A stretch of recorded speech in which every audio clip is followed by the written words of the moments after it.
Hi everyone, welcome to Writer of the Week. Today we're here with J.J. Falco, author of the detective novel The Cost of Redemption.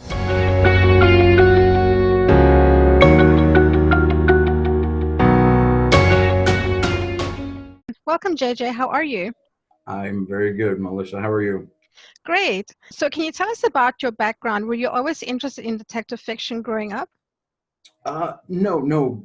Growing up, I read a lot of fantasy, science fiction, horror, some thrillers, but I didn't get into what I would call pure detective fiction until 5 or 6 years ago, um, when I got into a little bit of stories about a certain English detective who lives on Baker Street. No, growing up, not so much detective fiction per se, but I do think that most good stories have an element of uh, a question that needs to be answered. Why are we here? What are we doing? What's happening? Not so much as a who done it. Um, yeah, and then once I committed myself to writing, it just the detective novel, the mystery seemed like the way to go. Um, And more you're like an accountant, is that correct? So there's this strange juxtaposition between your profession and writing mystery fiction. yeah, yeah. I'm not sure what exactly drew me to accounting. It worked. I'm good at it, I guess, and it pays the bills. But it I'm very evenly left and right brained. So the accounting kind of satisfies the logical rule following need that my brain has. And then the creative stuff was missing. Um, and I realized, I wrote stories, all through my life, like little, stories about kid ninjas saving Christmas, things like that. Um, but I wanted to get back to that to get the creative side going again because it was missing. So when I sat down and I finally wrote the book, before that I knew, and most creative people are like this, is okay, what are people going to think of my book? Or what are they going to think of my songs or whatever creative thing that people do? And I finally decided that I'm just going to write it, and I don't care if anybody reads it or buys it.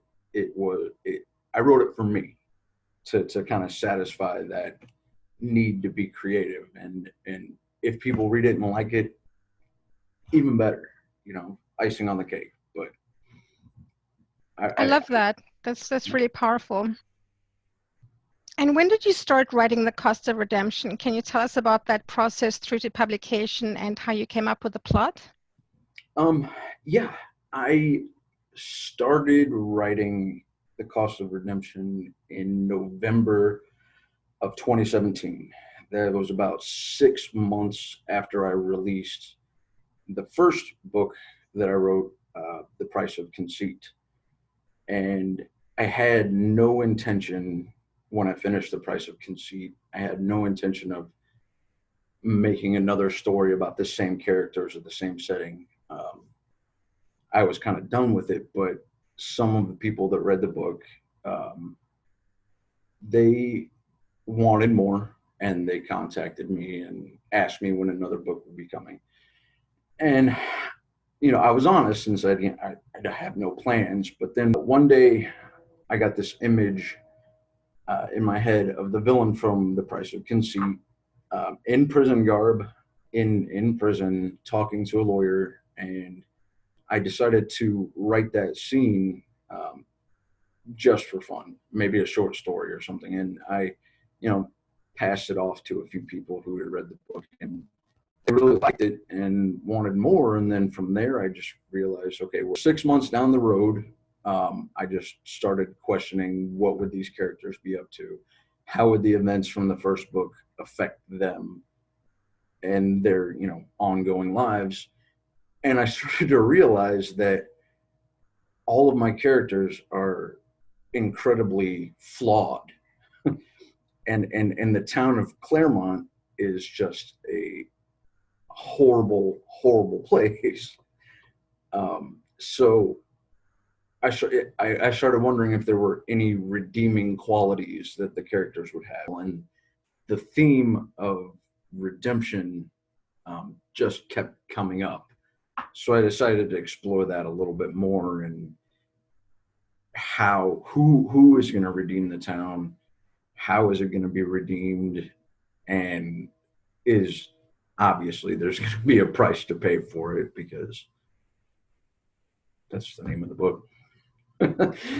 So that's very interesting. What is so terrible about this county? um the people in the county are either not very intelligent and kind of jerks about it, or if they are intelligent, they have this sense of entitlement, power over the people who are kind of, beneath them, the lesser intelligent people. So it's just no one in the county has just like a purely kind heart. It seems like, and I needed to get that back. So you like to focus on character arcs in your novels, and instead of being purely linear plot driven, you depict how they extricate themselves from the difficult situations they find themselves in. Can you elaborate on that? When I write, I know where my story is going to begin. I know where my story is going to end. And I've got a few little scenes in between that, I thought, seemed cool, looked cool, or would work really well. And then it's a matter of how do I get each character to those specific places. So it's more of kind of driving them from A to B to C. Meanwhile, have to get this other character in here who's going to kind of push this character in the other direction. So it's not definitely, you could call it linear, but it's very curvy linear. There's not a lot of jumping back and forth in time, but there's a lot of getting to things in a very roundabout way, because the action is affected by characters' reactions to things versus something acting on the characters from the outside. I love that. That's a very unusual angle. So you've described yourself as very empathetic and easily able to see other people's points of view. Did this make writing easier, and how did it contribute to the way the book is constructed as far as the richness you're able to add to your characters? It definitely made my style of writing easier, because each character has their own focus on in their specific scene. There could be main characters in that scene, but you're always seeing it from an individual's perspective, and that's, for me, the easiest way I'm able to put myself in that character's position, and what did they feel, how would they react. And also I kind of thought it added a really good element to the mystery aspect of it too, because you could see the same, sometimes you'll be in the same scene two different times, but in different characters' perspectives each time. So something that seems kind of innocuous the first time because the first character wouldn't have cared about it, the next time you visit that scene with another character, they may think that there's something important there, and the reader's already introduced to it, so that it might take on sort of a natural significance instead of me saying this is significant. The characters kind of bring out the significance of certain clues, evidence, things like that. So it really adds, I think, a good device into the storytelling. And you're on Patreon, which is a platform where fans can make monthly contributions to support their favorite artists. How did you find out about it, and do you think it's an effective support tool for writers? It can definitely be effective and very supportive. I watch a lot of ASMR videos on YouTube so I can kind of decompress. And a lot of them kind of promote their Patreon page. So I thought, I've got a couple of bucks extra. Why not, contribute to them? And so while I contributed, I kind of looked at the site and thought, this might be something for me. Why couldn't an author do something like this? So usually it's, performers of some kind, usually. Um, I am not very good at Patreon. If somebody is going to be giving you regular dollars, sending you money regularly, you want to give them content, regular content, make them feel like they're getting their money's worth, to keep them happy and make them feel, connected and special and part of the process, because they're paying you. And I've never been good at it. But another author, a friend of mine, noticed, she noticed my Patreon page, and she just took the idea and ran with it. If there's anybody looking for, wanting to get on Patreon and get things going, R.M. Hamrick, her Patreon page would be like the model to start with. How do you spell her last name? Hamrick. Okay. And can you tell us what you're working on now? I'm working on the third Claremont novel, which would be the sequel to The Cost of Redemption. Picks up right where the Cost of Redemption left off. And that, I'm hoping to have that ready for release in March of 2020.